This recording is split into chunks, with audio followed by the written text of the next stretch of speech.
नमस्कार दोस्तों, स्वागत है आप सभी दर्शकों का हमारे इस YouTube चैनल सिमू की फिनटेक पर।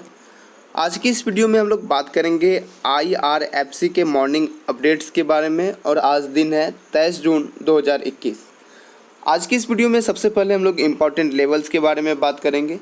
दूसरी चीज़ कि IRFC इन्वेस्टर्स जो यहाँ पर बने हुए हैं लिस्टिंग के बाद से ही, तो उनकी अब सब्र की बांध टूटने लगी है, क्योंकि कोई एक स्टॉक में कितना वेट कर सकता है। अगर रिटर्न्स मिल रहे हैं तो हम लोग ये उम्मीद लगा सकते हैं कि आने वाले दिनों में और भी रिटर्न मिलेगा।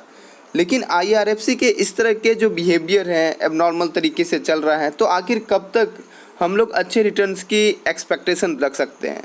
और भी बातें करेंगे, तो वीडियो को ध्यान से सुनिएगा, चीज़ें समझ में आएगी। ठीक है, सबसे पहले मैं क्लियर कर देना चाहता हूं कि आप यहां पर देख पाओगे, क्योंकि हम लोग वो IRFC के इन्वेस्टर्स हैं, गर्व कहो या जो भी कह सकते हो, कि जब ये IRFC बढ़ रहा था, ठीक है, तो यहाँ पर देखो, यहाँ पर ऐसी गिरावट आई थी। ठीक है, ग्रीन कैंडल का नाम ही नहीं था। ठीक है, जब यहाँ पर बढ़त देखने को मिल रही है तो यहाँ पर एक बार ये अप जाता है, फिर डाउन जाता है, फिर एक बार ये अप जाता है तो फिर डाउन जाता है, अप गया डाउन गया, अप गया डाउन गया। तो इस तरह के जो बिहेवियर है कहीं ना कहीं शॉर्ट टर्म इन्वेस्टर्स को तो झकझोर रहा है, इवन कि लॉन्ग टर्म इन्वेस्टर्स को भी ये थोड़ा सा परेशान कर रहा है। क्योंकि लॉन्ग टर्म इन्वेस्टर्स जो यहाँ पर लगभग 3-4 महीने से बने हुए हैं, उनका पोर्टफोलियो देखोगे तो अभी भी उनका पोर्टफोलियो ग्रीन में ही है। तो इस तरह की चीज़ों में कब सही होगा, कब स्टेबिलिटी आएगी, तो उससे पहले मैं बात कर लेता हूँ यहाँ पर इम्पॉर्टेंट लेवल्स के बारे में।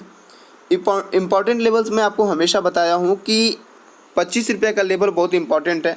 कल आपने क्या देखा कि IRFC अच्छा काम कर रहा था, ओपनिंग भी अच्छी हुई, 25 रुपया 20 पैसे का हाई भी बनाया। लेकिन इनका जो लगा हुआ रहता है कि भाई, कई लोग कहते हैं कि भाई सुबह उठो, अगर IRFC मोर देन 1.5% है या मोर देन 1% है, शॉर्ट मार दो। देखो ये ट्रेंड सा बन गया है, क्योंकि 25 रुपया 20 पैसे का था ये पर चल रहा था, लेकिन इनकी क्लोजिंग हुई 24 रुपया 95 पैसे पे। ठीक है, तो ये सारी जो चीज़ें हैं तो कहीं ना कहीं हम लोगों को निराश करती है। क्योंकि IRFC में आप देखो तो कुछ ऐसे कैंडल बनते हैं जहाँ पर ये ऊपर के विक्स थोड़े से बड़े होते हैं और नीचे यहाँ पर बॉडी बनती है। ठीक है, तो इस तरह के जो कैंडल फॉर्मेशन है ये सीधा बता रहा है कि यहाँ पर सेलिंग प्रेशर ज़्यादा है। और इस तरह की जो चार्ट्स देखते हैं कोई नए इन्वेस्टर, वो आना नहीं चाहते हैं। ठीक है, तो ये कुछ इसमें प्रॉब्लम है। कल भी यही हुआ, अच्छे लेवल पर ट्रेड कर रहा था, लास्ट में इनका बंद होना पड़ा 24 रुपया 95 पैसे पर। तो हम लोग ये कोशिश करेंगे कि जैसे ये 25 रुपये के एबव क्लोज हो, यानी कि 25 रुपया 5 पैसे पर, और अगला दिन भी फिर ग्रीन कैंडल बने। ऐसा नहीं कि 25 रुपया 5 पैसे पर क्लोज हो गया, अगला दिन फिर गिरावट। यहाँ पर देखो 25 रुपये के लेवल पर ऊपर गया, फिर गिरावट देखने को मिली। तो ऐसा हम लोग बिल्कुल भी एक्सपेक्टेशंस नहीं रखेंगे। पहला कैंडल 25 रुपया 5 पैसे पर बने, उसके बाद थोड़े से और भी ग्रीन कैंडल्स बने, उसके बाद हम समझ सकते हैं कि IRFC में अच्छे मूवमेंट देखने को मिल सकते हैं। Now coming to the point, IRFC एक ऐसा स्टॉक बन गया है, जब अच्छी न्यूज़ आए तब IRFC ने बढ़त नहीं दिखाई, जब बुरे न्यूज़ आए तब भी IRFC में बड़ी गिरावट देखने को नहीं मिली थी। तो क्या कह सकते हैं, देखो IRFC बहुत ही स्टेबल तरीके से चल रहा है। आपने देखा होगा कि 21 जून को FTSE की न्यूज़ आई कि FTSE में लिस्टिंग होगी, IRFC सर्किट मार देगा, ढेर सारे अफवाह उड़े, लेकिन आखिर IRFC ने 21 जून को कुछ ऐसा दिखाया नहीं। ठीक है, जो नॉर्मल इनका चलता था वही चला।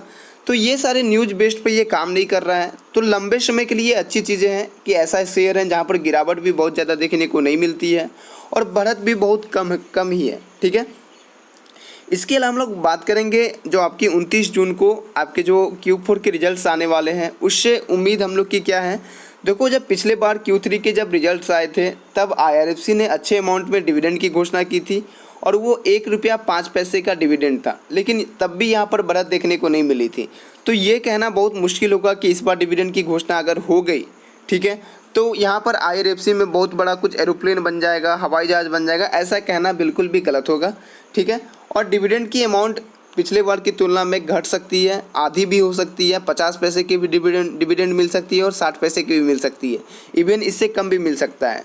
ठीक है, तो ये खुशी नहीं मनाना है कि 1 रुपये का डिविडेंड आपको यहाँ पर मिलेगा ही मिलेगा। तो आप लोग देख लेना इसमें कि अगर 25 रुपये के लेवल पर ये क्लोज होता है और कल भी अच्छी मार्केट अच्छी रही और ये फिर से कल ग्रीन कैंडल बनाता है, तो आने वाले दिनों में अच्छे अप मूव हम लोग एक्सपेक्ट कर सकते हैं।